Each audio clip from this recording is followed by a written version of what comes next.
जय गुरुजी, शुक्राना गुरुजी। ओम नमः शिवाय, शिवजी सदा सहाय। ओम नमः शिवाय, गुरुजी सदा सहाय। गुरुजी के श्री चरणों में कोटि कोटि प्रणाम। गुरुजी का अनंतम अनंतम शुक्राना। जय गुरुजी। संगत जी, आज हम आपको एक आंटी जी का सत्संग सुनाने जा रहे हैं, जिन्होंने सत्संग अपनी आवाज में रिकॉर्ड कर कर भेजा है। तो आइए संगत जी, सुनते हैं आंटी जी का सत्संग। ओम नमः शिवाय, शिवजी सदा सहाय। ओम नमः शिवाय, गुरुजी सदा सहाय। जय गुरु जी। मैं अपना सत्संग शेयर करने से पहले सबसे पहले मंत्र जाप करूंगी। ओम नमः शिवाय, शिव जी सदा सहाय। ओम नमः शिवाय, गुरु जी सदा सहाय। मैं हिमाचल प्रदेश से हूँ और मैं आज अपना सत्संग शेयर कर रही हूँ। इससे पहले भी मैंने एक सत्संग शेयर किया था।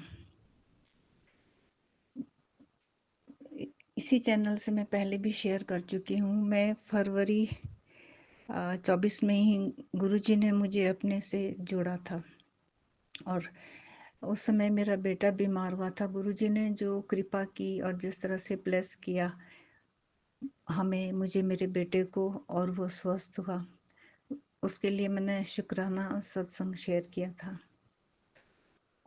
और मेरा बेटा बिल्कुल स्वस्थ हुआ। उसके बाद से मैं गुरुजी का निरंतर ही जाप करने लगी और गुरुजी से जुड़ी। और उसके बाद से शिवरात्रि में भी और भी बहुत सारे बहुत अच्छे अनुभव हुए हैं।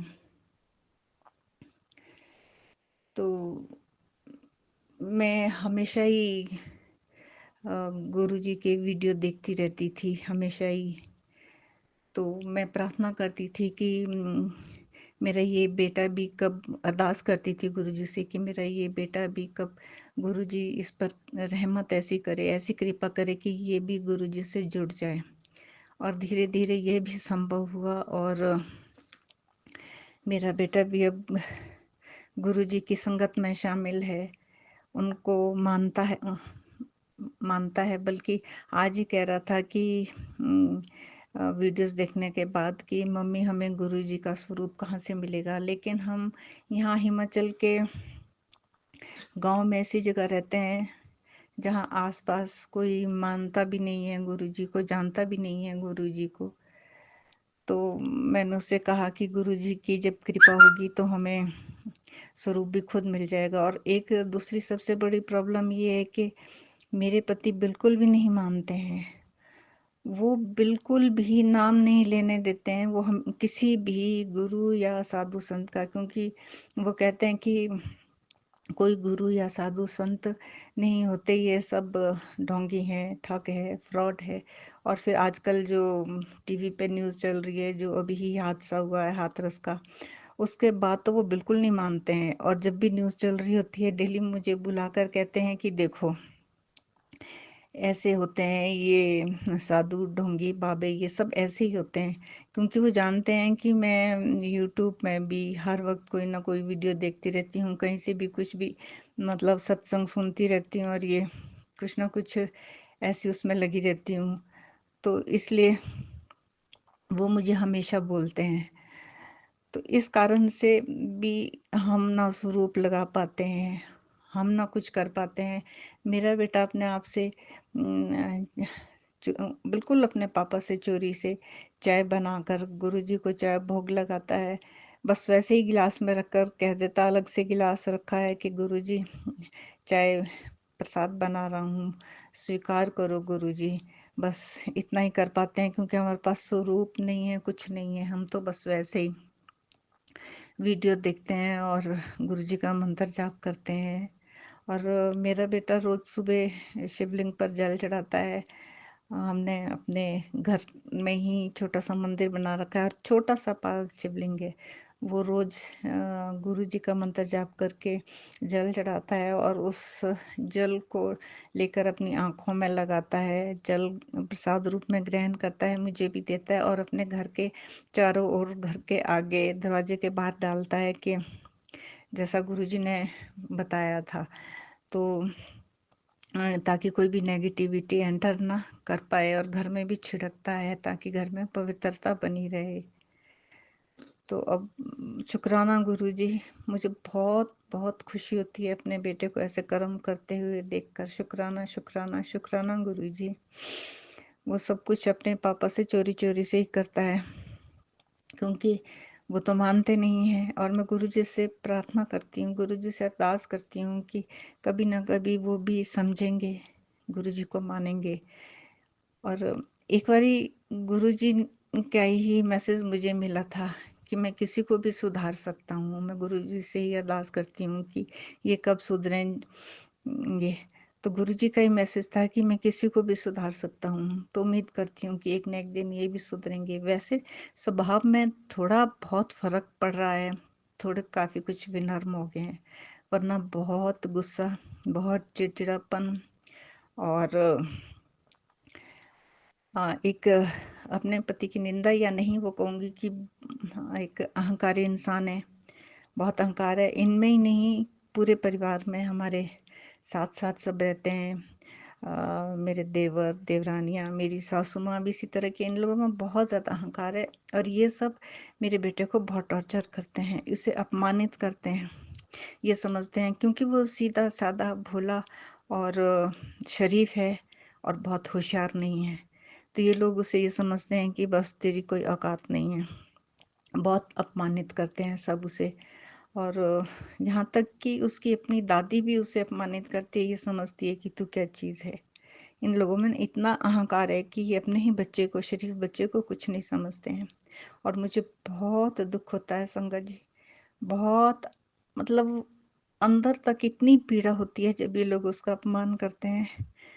तो मैं बहुत प्रार्थना करती हूँ, जब गुरुजी से नहीं जुड़ी थी उससे पहले भी माता रानी से, शिव जी भगवान से, जो भी जितनी भी प्रार्थनाएं कर सकी मैंने की, सिर्फ अपने इस बेटे की ज़िंदगी में खुशियाँ लाने के लिए। उसके पापा उसे बहुत टॉर्चर करते हैं, बहुत ज़्यादा, क्योंकि वो बचपन से ही शरीफ भी है और इंटेलिजेंट भी नहीं रहा। तो उसे बहुत ही ज़्यादा, मतलब उसे एक कदम भी ज़िंदगी में आगे नहीं बढ़ने दिया। वो 40 साल की एज का हो चुका है, लेकिन उसने भी ज़िंदगी जीनी शुरू ही नहीं की है। उसकी शादी करवाई, उसकी शादी हुई तो तलाक हो गया, उसे एलिमनी देनी पड़ी लड़की को। और अब 5-6 साल हो चुके हैं, रिश्ता करना चाहते हैं कहीं, तो अब रिश्ता नहीं हो पा रहा है। तो वो हर तरह से परेशान रहता है बेचारा, महसूस करता है। लेकिन मैं क्या करूं, मैं तो माँ हूँ, और ऐसी स्थिति में अपने बच्चे को देख नहीं सकती। मुझे बहुत दुख होता है, बहुत दुख होता है। सारे परिवार वाले जब उसको अपमानित करते हैं। और शुरू में जब वो बीमार भी हुआ तो गुरुजी के यही मैसेज आते रहे कि ब्लैक मैजिक है, ब्लैक मैजिक है। मैं जानती हूँ कि हाँ, ब्लैक मैजिक भी हो सकता है, परिवार की ईर्ष्या भी होगी, क्योंकि एक तो मेरे पति सबसे अच्छा कमाते भी हैं, अच्छा कारोबार है। और दूसरी चीज़ ये कि मेरा छोटा बेटा दिल्ली में, पहले तो उसने इंजीनियरिंग की है, वो बहुत इंटेलिजेंट, उतना ही इंटेलिजेंट है बचपन से। और पहले किसी कंपनी में जॉब कर रहा था, अब अपना ही कोई काम कर रहा है, वो इंजीनियर है। और अच्छा काम उसका चल पड़ा है। तो उससे भी मेरे देवर देवरानियाँ सब ईर्ष्या करते हैं, सबको ईर्ष्या होती है। तो ईर्ष्या का वो सारा, वो अपना मन का जितना गुबार है वो सब इस बड़े बेटे पर निकालते हैं। बस उसे अपमानित करने का तो मौका ढूंढते हैं, पीछे नहीं छोड़ते। और इससे वो बेचारा ज़्यादा ही डिमोरलाइज होता जा रहा है और ज़्यादा ही महसूस करता है। तो मैं गुरु जी से ये अरदास करती हूँ, बस उसी के लिए अरदास करती हूँ कि इसका भाग्य संवर जाए, इसकी ज़िंदगी में खुशियाँ मिले, ये भी ज़िंदगी में अपने अच्छा जीवन जिए, आगे गुरु जी की कृपा। तो सत्संग भी ये हुआ कि गुरु जी का इसको भी और मुझे भी रोज मैसेज आता था, जा तेनू गाड़ी ब्लेस की, जा तेनू गाड़ी ब्लेस की। हुआ ये शंकर जी की मेरे छोटे बेटे ने नई गाड़ी ले ली। वैसे वो मकान उन्होंने, वो रहे फरीदाबाद में रहे हैं, काम ऑफिस उसका कहीं दिल्ली में है। तो उसका काम अच्छा चल रहा है। उसने अपने लिए नई गाड़ी ली तो पुरानी गाड़ी वो गाँव ले आया, घर ले आया, अपने भाई को उसने दे दी, बड़े बेटे को मेरे। तो अब शुक्राना गुरुजी का इसलिए कि मेरे दोनों बेटों को ही साथ गाड़ी मिल गई। उसने भी नई गाड़ी ले ली और पुरानी गाड़ी इसको मिल गई। तो उससे ये अब काफ़ी बहुत ही खुश था। तो मैं उसके लिए गुरुजी का शुक्राना करती हूँ। अनंतम अनंतम शुक्राना गुरुजी कि दोनों को ही गाड़ियाँ मिल गई। उसने नई गाड़ी ली तो इसे पुरानी गाड़ी ही सही, गाड़ी तो मिल गई। तो शुक्राना गुरुजी, शुक्राना गुरुजी, शुक्राना शुक्राना। और ये बहुत खुश है उस टाइम से। तो आजकल हुआ ये कि ये गाड़ी लेकर थोड़ा काफ़ी दूरी पर यहाँ जहाँ दुकानें हैं, मार्केट है, जा रहा था कुछ सामान लेने के लिए। तो घर से जैसे ही निकला और थोड़ी दूरी पर थोड़े पहाड़ के रास्ते भी हैं यहाँ पर, थोड़ी ही दूरी पर इसकी वो गाड़ी खराब हो गई। तो ये डर के मारे घर फ़ोन नहीं कर पाया कि गाड़ी ख़राब हो गई है, और वहीं से इसने मैकेनिक लाया, रिपेयर करवाई। तो मैकेनिक ने कुछ बताया कि ये तो मेजर प्रॉब्लम है, कभी चलाना मत गाड़ी को। और छोटे बेटे ने कहा कि मैं दिल्ली से ही कुरियर करके तुझे उसका वो पार्ट भेज दूंगा, जो कोई पार्ट लगाना पड़ता है मैं तुझे भेज दूंगा, वहीं गांव में जो छुटपुट मैकेनिक होते हैं कि उनसे रिपेयर करवा देना। तो आज इसे फिर मार्केट जाना था। मैंने उसे बोला कि उसने मैकेनिक ने थोड़ी रिपेयर तो कर दी थी। मैंने इसे कहा कि तू जा, अपना काम करके आ, और गुरुजी पर विश्वास रख। गुरुजी का स्वरूप तो हमारे पास सिर्फ फ़ोन पे ही है। गुरुजी के स्वरूप को देख और उनसे प्रार्थना कर कि गुरुजी मेरे साथ चलो, मंत्र जाप करो और फिर आप जाओ। और हमारे जो अपने ग्राम देवता, कुल देवता है, उनसे भी अरदास करी कि फिर मैंने भी अरदास की अपने कुल देवता से भी, गुरुजी से भी, सब कि भाई इसके साथ जाओ गुरुजी, इसकी रक्षा करना, फिर कहीं गाड़ी खराब ना हो। और इसे जिस दिन गाड़ी खराब हुई भी, पहले तो इसके चाचा वगैरह इसे अपमानित करने लगे, तुझे ड्राइविंग आती नहीं है, गाड़ी चला रहा है, ये है वो, बहुत कुछ बोला और इसे बहुत बुरा लगा। तो फिर मैं आज बस प्रार्थना करती रही जब ये सामान लेने गया। और मैंने मोबाइल पर गुरुजी के भजन लगा के रखे। और वो सानू पता है वो वाला भजन। तो और मैंने ये अरदास की जब तक ये लौट के आएगा गाड़ी बिल्कुल सही सलामत, तब तक मैं ये जो गुरुजी के भजन है चलाए रखूँगी। पौने एक घंटा, घंटे भर का सिर्फ इसका आना जाना था, और ये सही से लौट के आया। गाड़ी में कोई प्रॉब्लम नहीं हुई, जबकि मैकेनिक ने भी कहा था कि अभी मत चलाना, जब तक पार्ट नहीं आया पार्ट चेंज करेंगे।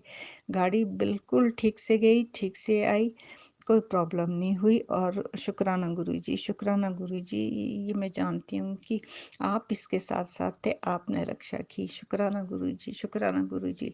मैं जानती हूँ गुरुजी, जब आप किसी को खुद से जोड़ते हो तो उसके अंग संग रहते हो। और ये अनुभव हमें बहुत बारी हुए हैं, बहुत बारी हमें गुलाबों की खुशबू और ये सब महसूस होती है। हल्की हल्की खुशबू तो अक्सर ही महसूस होती है। और एक दिन क्या हुआ कि दिल्ली से जो बेटा बहू आए थे यहाँ गर्मियों की छुट्टी पे, 20 जून को वो लोग वापस जा रहे थे। तो बहू सबको खाना परोस रही थी, बेटा तैयार होकर आया। जैसे वो आया तो उसके बाद वो खाना परोसते परोसते बहुत ही तेज खुशबू हमारे पूरे किचन में फैल गई। बहू ने बेटे से कहा कि क्या आप परफ्यूम लगा के आए हो? तो उसने कहा नहीं, मैंने तो कोई परफ्यूम नहीं लगाया। तो बहुत ही अच्छी खुशबू आई, पर मेरे बड़े बेटे को और मेरी पोती को खुशबू नहीं आई। फिर मुझे भी बहुत आई, पर कुछ पल के लिए। वो 2 मिनट बाद जब वो खुशबू नहीं आई तो उसने कहा ये देख लो, मेरे नज़दीक आकर, सबके नज़दीक आके मैंने तो कोई परफ्यूम नहीं लगाया। और फिर मैंने अपने दिल ही दिल में कहा शुक्राना गुरुजी, शुक्राना गुरुजी, शुक्राना शुक्राना शुक्राना गुरुजी, ये आप ही आए थे और आप ही मेरे बच्चों को ब्लेस कर रहे हो। शुक्राना गुरुजी, शुक्राना गुरुजी, आपका बहुत बहुत शुक्राना गुरुजी। एक संगत जी काफ़ी साल पहले, तब मैं गुरुजी के बारे में या इस बारे में कुछ भी नहीं जानती थी। हम बेटे बहू के पास फरीदाबाद में ही थे, तो यूँ ही घूमने निकले, तो बहू वहाँ कॉलेज में पढ़ती थी दिल्ली में, तो उसने कहा कि हम घूमने जा रहे थे, तो मैंने कहा छतरपुर में माता रानी का मंदिर है, वहाँ चलते हैं। तो हम वहाँ गए, तो जब छतरपुर गए, तो उसने कहा यहाँ चलते हैं, देखो ये मंदिर बहुत सुंदर है, बहुत सुंदर मंदिर है, ये किन्हीं गुरुजी का मंदिर है, यहाँ चाय प्रसाद मिलती है, समोसा प्रसाद मिलता है, आओ तो।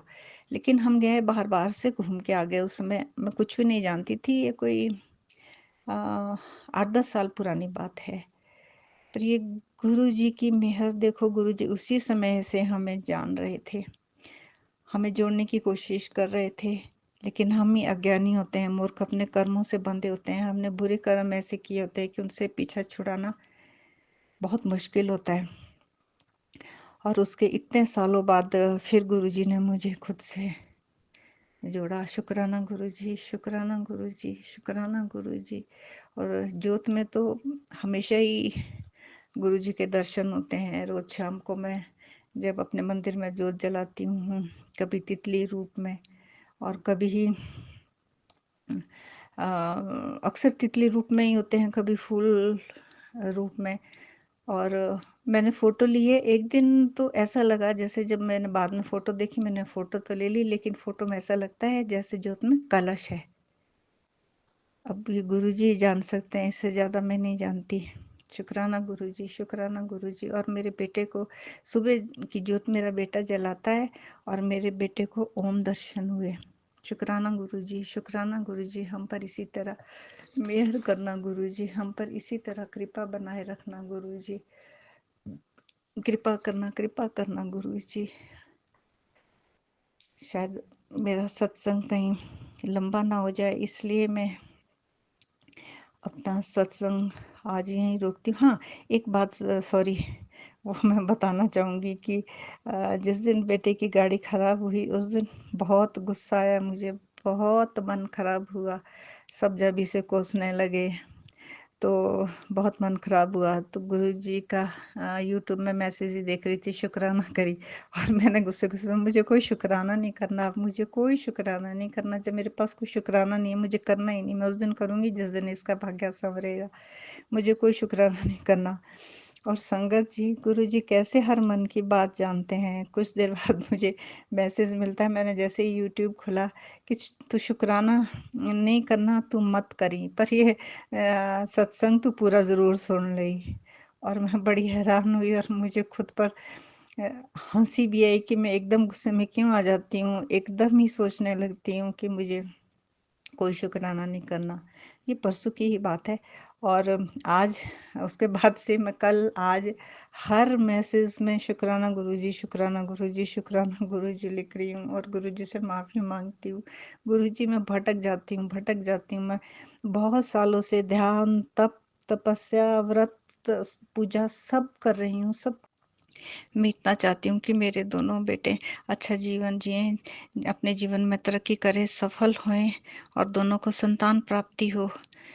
बस इतनी ही मेरी अरदास है गुरुजी। और मैं अपने लिए तो, मुझे धन, दौलत, पैसा, ज़ेवर, गहने, कपड़े, किसी चीज़ की मैं कामना नहीं करती। मैं सिर्फ़ परमात्मा को प्यार करती हूँ और परमात्मा को ही पाना चाहती हूँ। बस इतनी सी अरदास है गुरुजी। शुक्राना गुरुजी, शुक्राना, आपने मुझे अपने कृपा के योग्य समझा, चुना। आपका शुक्राना गुरुजी, शुक्राना गुरुजी। ऐसी ही रहमत बनाए रखना। शुक्राना गुरुजी, शुक्राना गुरुजी, शुक्राना। और आप जो सबके सत्संग शेयर करती हैं आंटी जी, जो ये चैनल पर, आपका भी मैं शुक्राना करती हूँ। आप भी मेहनत करते हैं, आप भी लोगों पर आप भी एक ही गुरुजी की सेवा कर रहे हैं। आपका शुक्राना, शुक्राना, शुक्राना। जय गुरु जी। संगत जी, अगर आप भी अपना कोई सत्संग शेयर करना चाहते हैं तो लिखकर या रिकॉर्ड करके डिस्क्रिप्शन पर दिए गए व्हाट्सएप नंबर पर भेज सकते हैं। जल्द ही आपका सत्संग भी संगत जी के साथ शेयर किया जाएगा। ओम नमः शिवाय, शिव जी सदा सहाय। ओम नमः शिवाय, गुरु जी सदा सहाय।